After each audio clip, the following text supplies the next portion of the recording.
అదేవిధంగా రేపు ఎన్నికల్లో కాంగ్రెస్ పార్టీని గెలిపించడానికి ఇల్లు తిరిగి బూత్ స్థాయిలో ప్రజలను కలిసేటువంటి నా కాంగ్రెస్ కుటుంబ సభ్యులందరికీ పేరు పేరున హృదయపూర్వకంగా నమస్కారాలు తెలియజేస్తా ఉన్నాను। ఈ రోజు मैडम यहाँ 63 बूथ है। हर बूथ में कम से कम 10 से 20 लोग तक बूथ का आईडी कार्ड के साथ हमने वही बूथ मेंबर को बिठाए। ఎన్నికల ప్రచారం సందర్భంగా నిన్నటి దాకా ముగ్గురు మంత్రులము స్థానిక నాయకత్వం అంతా కూడా మనం ఫీల్డ్ మీద తిరిగినాం। మనం ప్రతి వాడకు వచ్చినాం। ఇయాల ఎన్నికల నోటిఫికేషన్ వచ్చింది। అభ్యర్థి ఎంపిక నవీన్ యాదవ్ స్థానికంగా అభ్యర్థి గారు నియామకం పొందినారు। ఇయాల మన బాధ్యత ఇవ్వాలటి నుంచి మన ప్రతి వాడలో తిరగాల్సిన అవసరం ఉంది। ఢిల్లీకి రాజైనా తల్లికి కొడుకు। మీరు నేను జూబ్లీహిల్స్ నియోజకవర్గ నాయకుడిని, నేను హైదరాబాద్ సిటీ నాయకుడిని, నేను స్టేట్ నాయకుడిని అనేటువంటి మాట మర్చిపోండి। మీ పోలింగ్ స్టేషన్లో మీరు, మీ పోలింగ్ బూత్లో మీరు మెజార్టీ తెచ్చుకునేటువంటి ఒక దీక్ష ఎలా ఒక కంకణం కట్టుకోవాల్సిన అవసరం ఉంది। ఎలా ఆ వార్డు నుంచి బయటకు వచ్చేది లేదు।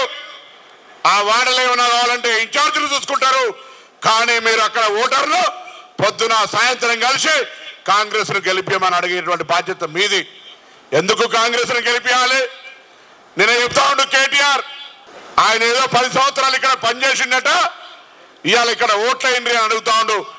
నిజంగా నీకు చిత్తశుద్ధి ఉంటే 10 ఏళ్లలో జూబ్లీహిల్స్ మీద ఏం పని చేసావు చర్చకు రెడీ అని అడుగుతా ఉన్నా। ఇవాళ ఆ మాట చెప్పలేక ఎవరికైనా పాపం భర్త చనిపోతే బాధ ఉంటుంది, కానీ ఆ సానుభూతి పేరు మీద ఓట్లు తెచ్చుకొని ఆ ఇంట్లో ఉన్నటువంటి శృతక్కని తీసుకొచ్చి బయట తీసుకొచ్చి ఏడిపించి మైకుల ముందట ఏడుచుకుంటా అవుతున్నారు। ఏడుపుకు సంబంధించి ఇక్కడ ఇప్పుడే చెప్తున్న వెన్నలెక్క గద్దారన్న బిడ్డ గద్దారన్న చనిపోయిన తర్వాత కంటోన్మెంట్లో ఫోన్ చేసింది, ఏడిసిందా?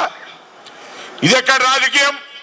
అందుకే ఇవాళ మీ అందరికీ తెలుసు ఇంకొకటి జూబ్లీహిల్స్ లా మాకంటే నేను చనిపోయిన వాళ్ళ గురించి ఎవరు కూడా చెడు మాట్లాడారు, కానీ ఆయన నడిపిన బుల్డోజర్లు, ఆయన పెట్టిన కేసులు, ఆయన పెట్టినంత వేధింపులు ఇంకెవరైనా చేసిరాని సందర్భంగా అడుగుతా ఉన్నా।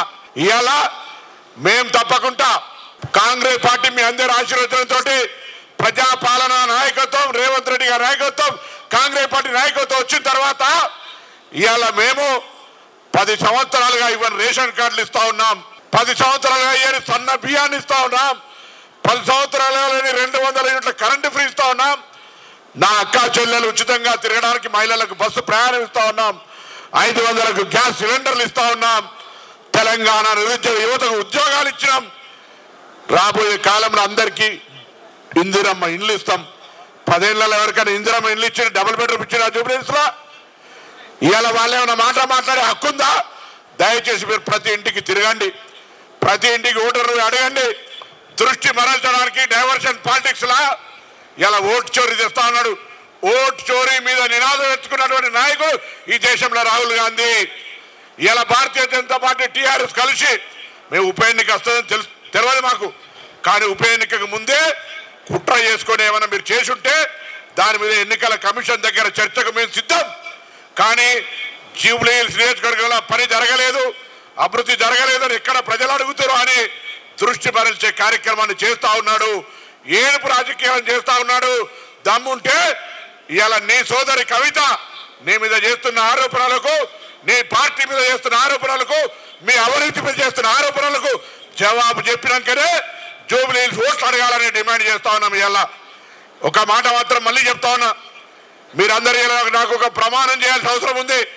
ఈ సమావేశం నుంచి బయటకు పోగానే నవంబర్ 11వ తారీఖు దాకా కనీసం రోజుకి 20 మందికి మన రోజు దినచర్యలు ఎక్కడికి వెళ్ళినా కాంగ్రెస్ పార్టీ గెలుస్తుంది, కాంగ్రెస్ పార్టీ గెలుస్తుంది, కాంగ్రెస్ పార్టీ గెలుస్తుంది అనేటువంటి మాట ప్రతి ఒక్కరికి చెప్తామని ఒక్కసారి అందరూ చేయలేబట్టి ఈ రోజు నుంచి కాంగ్రెస్ పార్టీ గెలుస్తుందనే మాట దయచేసి అందరు గట్టిగా పైకి చేయలేబట్టి రోజుకి 20 మందికి తక్కువ కాకుండా हर रोज 20 लोगों से यहाँ कांग्रेस जीत रहे, कांग्रेस जीत रहे, कांग्रेस जीत रहे बात कहना है, ये आपका जिम्मेदारी है, आप वोट दे रहे मेरे लिए।